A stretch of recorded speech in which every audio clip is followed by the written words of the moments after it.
Assalamualaikum warahmatullahi wabarakatuh. Kita bertemu lagi dalam pembelajaran biologi. Kali ini kita akan mempelajari sistem koordinasi.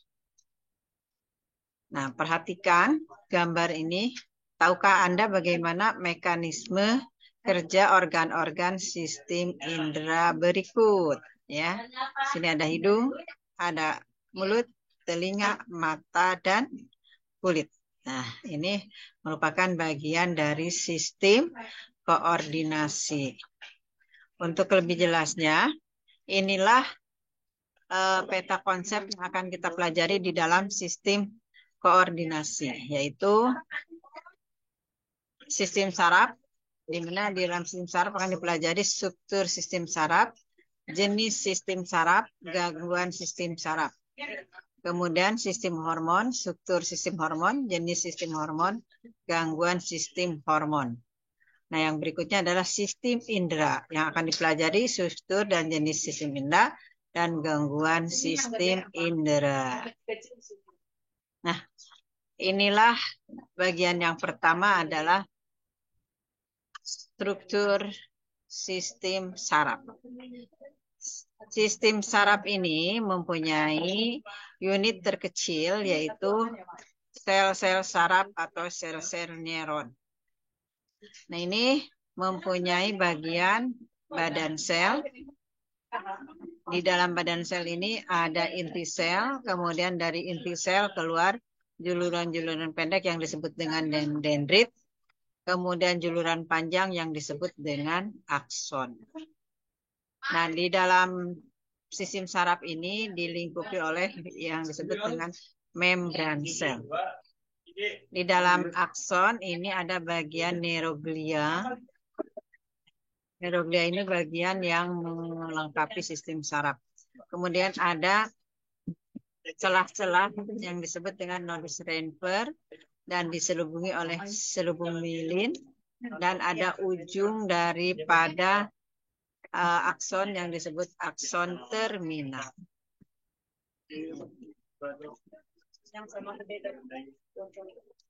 Nah, yang tadi bagian-bagiannya, jadi sistem saraf pada manusia ini, yang pertama adalah sel penyusunnya adalah sel saraf atau neuron atau neuron. Neuron merupakan unit fungsional sistem saraf, terdiri tadi atas bagian badan sel. Fungsinya mengendalikan metabolisme seluruh neuron. Dendrit tadi juluran sitoplasma yang menerima impuls dari sel lain untuk dikirim ke badan sel atau juluran yang pendek. Kemudian ada akson, juluran sitoplasma yang panjang untuk mengirimkan impuls ke neuron lainnya.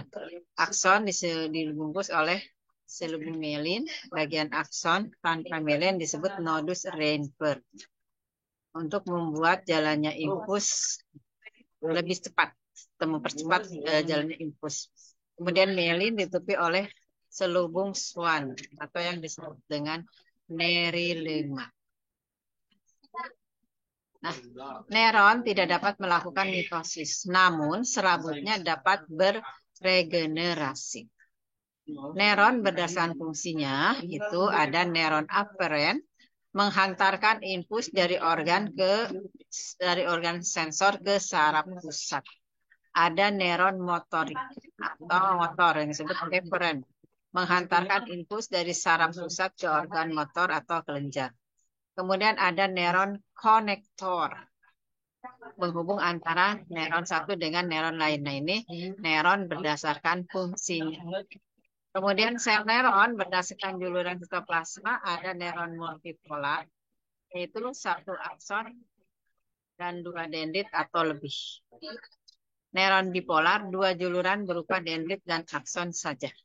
Neuron unipolar, neuron bipolar yang tampaknya hanya memiliki satu juluran dari badan sel karena akson dan dendritnya berfungsi.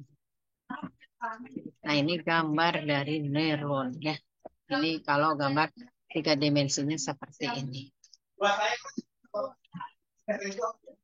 Yang kedua, selain sel saraf, sistem koordinasi itu juga dilengkapi oleh yang disebut dengan sel neuroglia.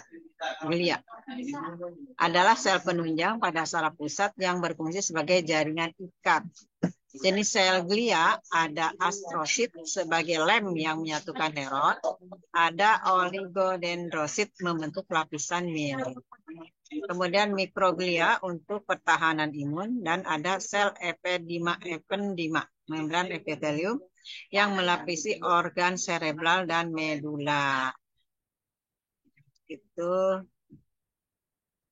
Nah, kemudian ada bagian sinapsis. Sinapsis adalah hubungan satu neuron dengan yang lain. Titik temu ujung akson satu dengan dendrit dari neuron lain, atau hubungan ke otot dan kelenjar. Bagian sinapsis itu ada yang disebut prasinapsis, yaitu bagian akson terminal. Kemudian ada celah sinapsis, ruang antara prasinap dengan pascasinap. Dan ada pascasinap bagian dendrit. Pada celah sinap terdapat substansi kimia yang disebut dengan neurotransmitter, yaitu cairan untuk mengirimkan infus. Neurotransmitter ini dapat bersifat eksitasi, meningkatkan infus, atau inhibisi, menghambat infus. Nah, ini gambar sinap. Jadi hubungan antara neuron dengan neuron lain itu tidak langsung berhubungan, tetapi melalui cairan di antara celah kosong. Nah, itu yang disebut dengan sinapsis, ya. Sinapsis. Nah, sekarang bagaimana infus saraf atau rangsangan ini bergerak di dalam sistem koordinasi. Infus saraf adalah rangsangan yang diterima oleh reseptor dari lingkungan luar, kemudian dibawa oleh neuron menjadi reseptor menjalari serabut saraf. Infus akan menyebabkan terjadinya gerakan. Gerakan sendiri ada dua macam, ada gerakan sadar, disengaja, atau disadari. Infusnya adalah rangsangan atau infus diterima oleh indera, kemudian disampaikan oleh saraf sensorik ke otak, kemudian saraf motorik dari otak, kemudian ke efektor atau ke otot.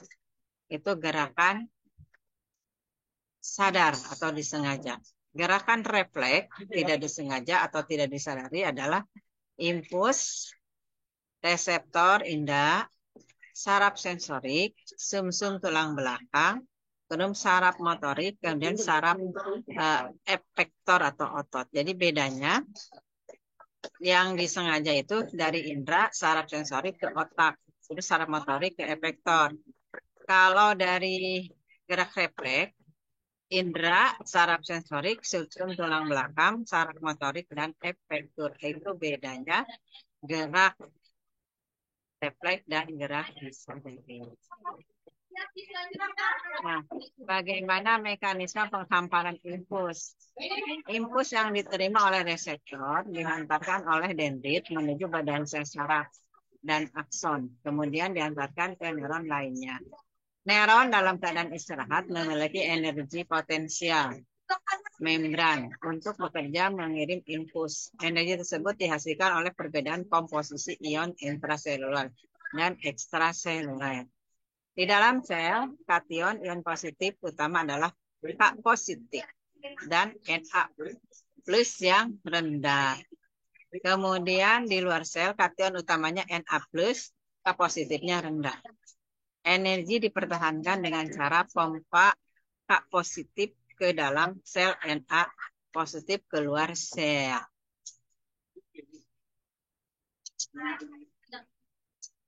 Nah, tahap penghantaran infus, tahap istirahat atau polarisasi, neuron tidak menghantarkan infus, ekstraseluler bermuatan positif dan intraseluler bermuatan negatif.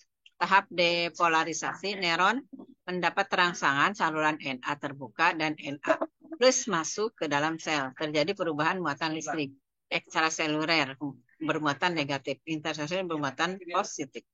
Tahap repolarisasi, saluran Na plus tertutup, saluran plus terbuka sehingga K plus keluar. Kondisi akan kembali seperti tahap istirahat. Nah, itulah pembagian daripada struktur sistem saraf. Untuk supaya lebih paham, maka jawablah pertanyaan berikut. 1. Perhatikan gambar di bawah ini. Nah, kemudian berdasarkan gambar di atas, didiskusikan bagian-bagian sel neuron dengan membuat tabel, ya. Dengan membuat tabel. Jadi, nama bagiannya dengan fungsinya dibuat tabel. Yang kedua, jelaskan macam-macam neuron berdasarkan fungsi. Yang ketiga, jelaskan jalannya impuls, gerak refleks, dan gerak sadar. Yang ketiga, jelaskan tentang sinapsis dan bagian-bagiannya. Nah, demikian kali ini pembahasan tentang koordinasi bagian tentang struktur saraf. Semoga ada manfaatnya. Wassalamualaikum warahmatullahi wabarakatuh.